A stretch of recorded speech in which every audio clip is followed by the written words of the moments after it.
Well, welcome back, compadres.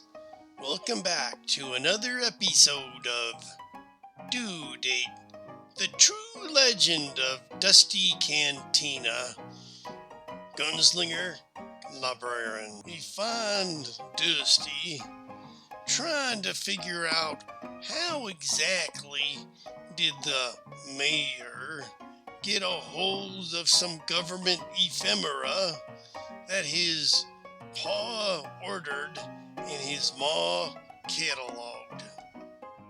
So here it is. Chapter 7. Dusty, the Lariat Kid, and the Yeller Pencils. They say Dusty weren't no squawking Sally, even at the best of times, but as she mulled over the mystery of the ephemera and the one-legged librarian, she was every bit as still as a red-tailed hawk looking for a supper swimming in a stream. The intensity of her stare, combined with the smoldering reek of burnt hair, was making Mayor Percy squirm a little. "So, Mr. Mayor," she said at last, "what say you tell me something more about your dealings with this high country feller? I can't help but be a mite curious as to how he got his hands on this singular government document, one that my pa done ordered and my ma done cataloged." "'Tain't much to tell," insisted the mayor. He fidgeted a bit, trying to cradle his bleeding hand and suss out whether he was missing anything more serious from his face than a bit of mustache at the same time. "I was riding up in the high country, looking for some stream flow data and good summer pasturing for my stock, and I came across this traveling, one-legged librarian." "How do you know he was traveling?" asked Dusty. "Ain't nobody settles up there," said Mayor Percy, with the sure knowledge of someone who lived in the area the whole of his life. "And how did you know he was a librarian?" asked Dusty. "He had this wagon," said the mayor, "filled with a whole mess of pamphlets and such, and he was making them freely available. Now this wagon was filled with ephemera and had a sign painted on the side that said Ephemera Wagon. When I asked him how he came up with the name, he said that's just what it was." "That sure sounds like a librarian, sure enough," said Honest Mike. The onlookers nodded and muttered in reluctant agreement, and it looked as if the story was all set to go forward, until Medium Mama pushed the kid forward from the corner where she had been talking to him, mother to son like. "Tell the man you're sorry you shot his mustache off," she said in a tone that had every man in the place looking over his shoulder for his ma, looking like he had done something he shouldn't have.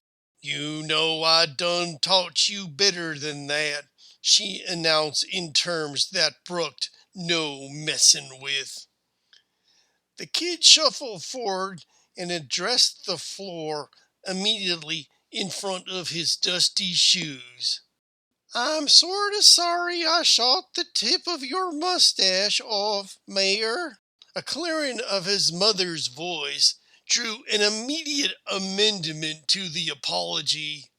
"I mean, I'm really sorry." The kid rocked from side to side a bit.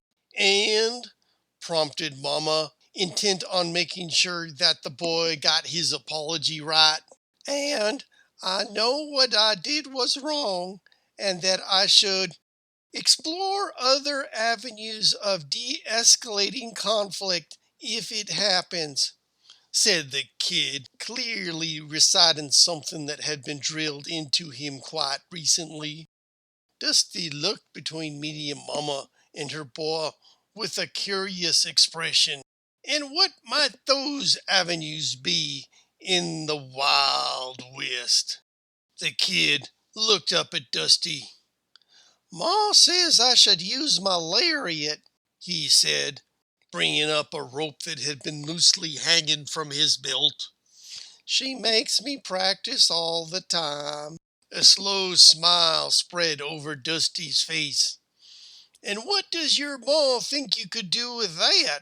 She asked. The kid looked over at his ma, who nodded back at him. Show your Aunt Dusty what you can do with your rope, boy. Yes, ma'am, said the kid. Immediately, there was a scraping of furniture and the furtive shuffling of feet as the literary circle and the other patrons of the bar cleared a wide circle out of the boy's orbit. A sensible precaution, as lariat spinning is generally an outdoor type of activity requiring plenty of room. The boy began to spin his lariat, smooth circles looping around him as sure as a red-tailed hawk circling in the warm summer breeze. Dusty couldn't help but smile, as without seeming to move a muscle, the kid shot out his rope and snagged the pistol right out of Dusty's hand. With a twitch of his lariat, the kid sent the pistol soaring to land with a clatter on the bar. Another loop, and the wheel of rope picked up a spare glass of beer from the bar and deposited in Dusty's hand. Another flick of his wrist, and the rope was neatly a loop in the kid's hand. Dusty raised an eyebrow and shook her head with an approving grin. That's mighty fine rope work, son, she said.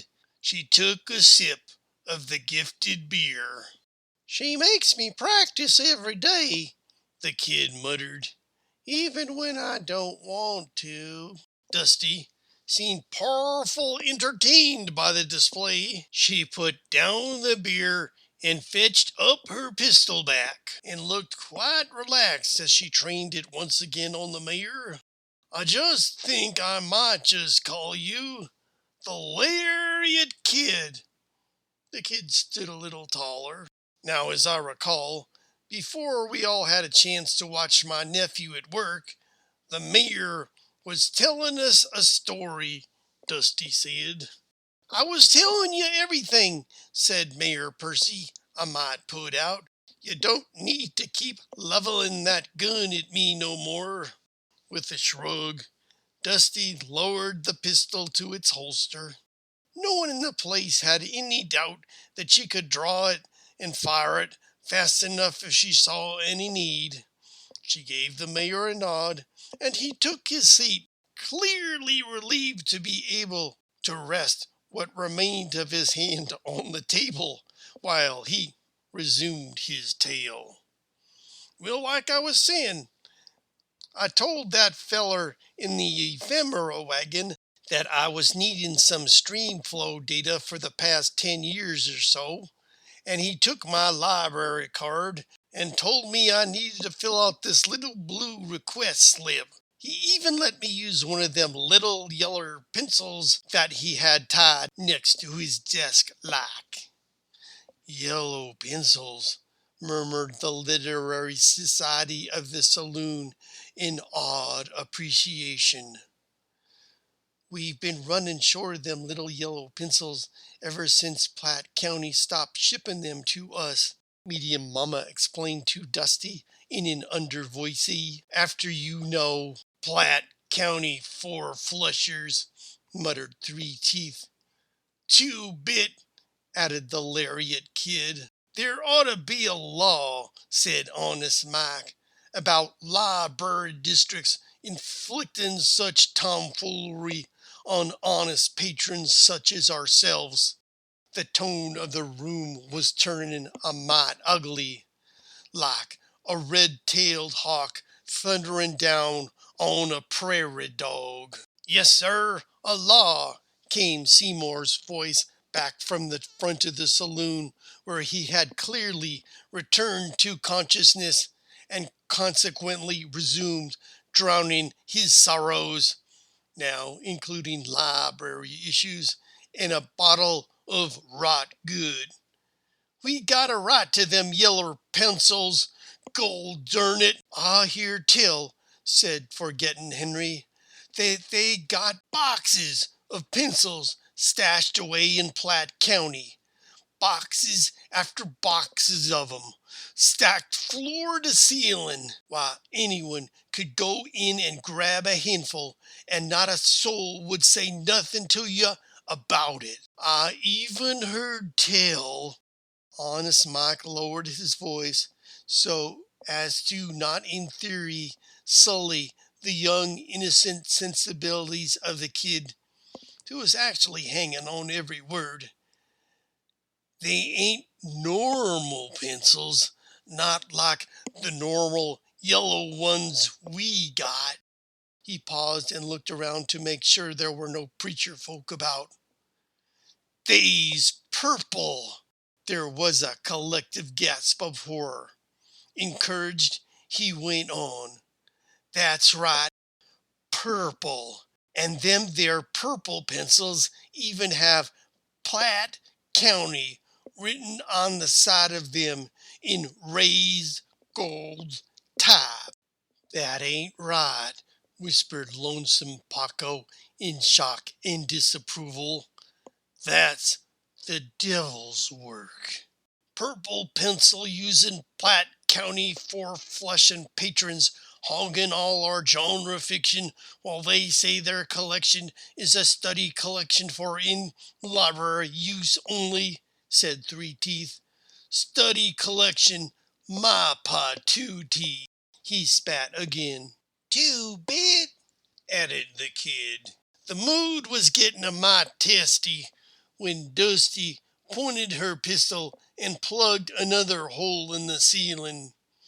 It joined its siblings up there, as shooting upwards, generally, was the preferred method of getting folks to settle down in the town of Dry Gulch when things were getting riled up. As per usual, the shot quieted the conversation. "Sorry, Dusty. Sorry, miss. Won't happen again, ma'am." "Auntie Dusty," said the kid, "was that an appropriate de-escalation of the situation?" "Sorry, kid," said Dusty. "I think that lariat of yours is just dandy, but it didn't seem like the right tool to settle the boys down just then." She patted him on the head and gave him a reassuring smile. "You'll understand more when you're older, kid." Honest Mike contemplated the holes in his ceiling. "One good thing about having a drought," he said philosophically, "is that all them holes up thar don't let any rain in, 'cause there ain't any rain to speak of anyways."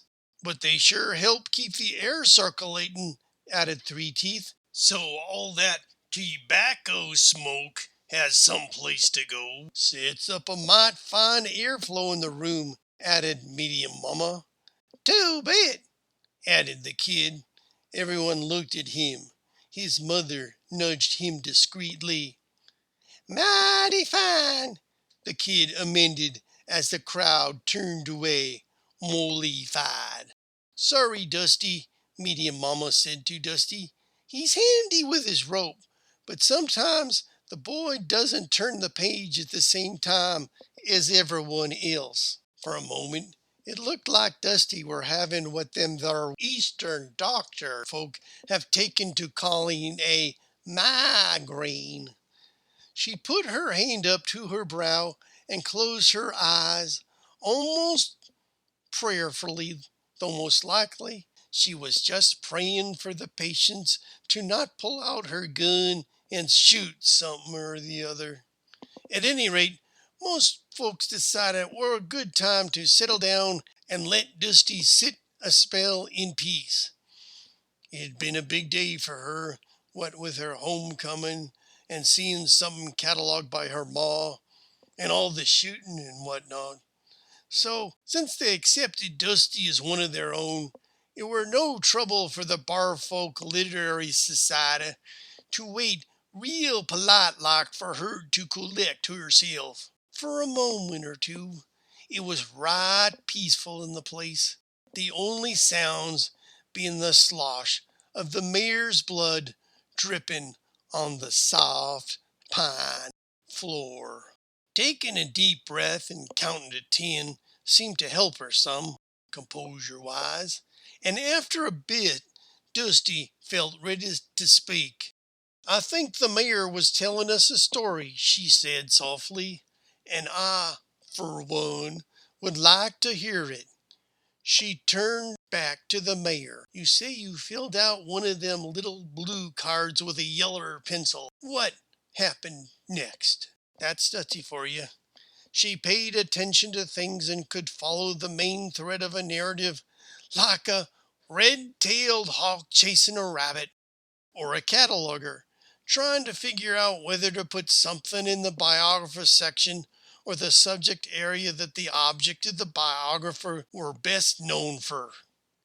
Like whether a book about Mozart was more about his life and should go in with the other biographies, or was more about the whys and wherefores of his concertos and should go in the music section. Sometimes herding them biographies is hard on a librarian. Wouldn't want that kind of work myself. Give me riding herd on a head of cattle any day. Anyways, Dusty weren't one to drop something till it were all wrastled out.